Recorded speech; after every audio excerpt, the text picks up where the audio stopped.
สมาธิอุจจาระเสียงเมืองพงหมู่พี่จุ้มน้องลูกหลานน้องเจ้าข้ากุ๊กกุ๊กคนอ่อนกันมาไว้ทัดเกษาทัดลอยตุ้งเมืองพงเขาขาเลยไม่อยู่มาเช้ามานั่งตะลาเอาอากาศกัดเย็นเมืองเฮาก็กัดเย็นมีวิวเข้มหนาน้ำคลองก็มันสายาจะได้แต่มนเป็นที่มนที่ซื้อเจ้าเฮาเจ้าข้าเป็นที่ทอดที่แมสในโลกำผามิที่ละเหมือนพี่น้องสัตว์ต่างๆกูวันกูเมืองอะไรอยู่ได้กินวันก็ยังซ้ำสาสู้ต้องอะไรเป็นอันนั้นคือวันเมืองต่างๆเลยกัดเย็นดีในซ้ำสามคนเมืองผีถึงดีนี่ปั่นแมสซ้ำสาลีดงหงห้าง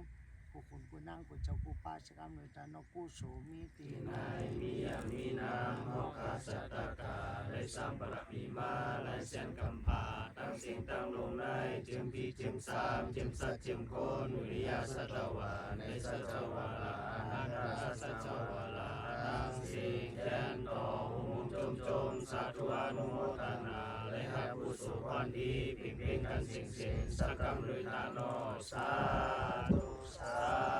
ธุสาธุตานาเมียศีลาเมียภาวนาเมียเจ้าข้าทั้งเส้นตั้งโลกอย่าโตองโตอายปีหิมำไรก้นหิมำไรสัตวาหิมำไรย้อนปากฟังไว้ได้มาหัวใจเฮาขาตัวเต้าวอดเดียวเสื้อสาอมตะนิพพานาติกาเย็นสักกรรมเลยตาโนสา